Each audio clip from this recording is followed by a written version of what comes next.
اور ان اہل کتاب میں بعض ایسے ہیں کہ کتاب یعنی تورات کو زبان مروڑ مروڑ کر پڑھتے ہیں تاکہ تم سمجھو کہ جو کچھ وہ پڑھتے ہیں کتاب میں سے ہے، حالانکہ وہ کتاب میں سے نہیں ہوتا، اور کہتے ہیں کہ وہ اللہ کی طرف سے نازل ہوا ہے، حالانکہ وہ اللہ کی طرف سے نہیں ہوتا، اور اللہ پر جھوٹ بولتے ہیں اور یہ بات جانتے بھی ہیں۔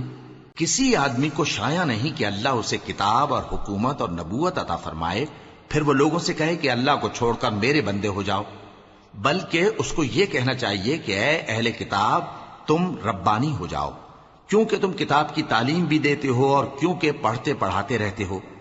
اور اس کو یہ بھی نہیں کہنا چاہیے کہ تم فرشتوں اور پیغمبروں کو معبود بنا لو۔ بھلا جب تم مسلمان ہو چکے تو کیا وہ تمہیں کافر ہونے کو کہے گا؟ اور جب اللہ نے پیغمبروں سے عہد لیا کہ جب میں تم کو کتاب اور دانائی عطا کروں پھر تمہارے پاس کوئی پیغمبر آئے جو تمہاری کتاب کی تصدیق کرے تو تمہیں ضرور اس پر ایمان لانا ہوگا اور ضرور اس کی مدد کرنی ہوگی۔ اور عہد لینے کے بعد پوچھا کہ بھلا تم نے اقرار کیا اور اس اقرار پر میرا ذمہ لیا، یعنی مجھے ضامن ٹھہرایا؟ انہوں نے کہا ہاں ہم نے اقرار کیا۔ فرمایا کہ تم اس عہد و پیمان کے گواہ رہو اور میں بھی تمہارے ساتھ گواہ ہوں۔ اب جو لوگ اس کے بعد پھر جائیں تو وہی بد کردار ہیں۔ پھر کیا یہ کافر اللہ کے دین کے سوا کسی اور دین کے طالب ہیں؟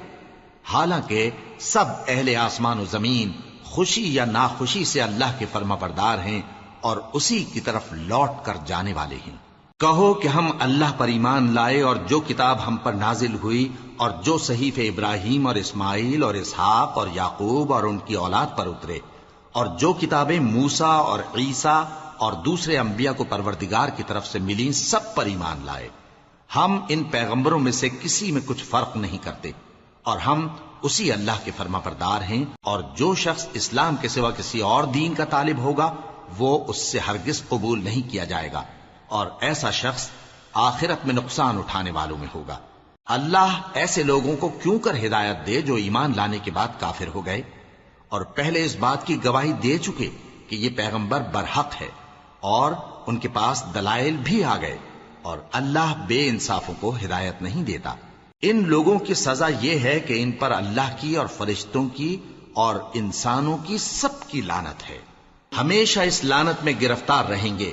ان سے نہ تو عذاب ہلکا کیا جائے گا اور نہ انہیں مہلت دی جائے گی۔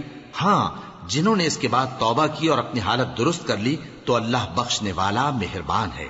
جو لوگ ایمان لانے کے بعد کافر ہو گئے پھر کفر میں بڑھتے گئے، ایسوں کی توبہ ہرگز قبول نہیں ہوگی اور یہ لوگ گمراہ ہیں۔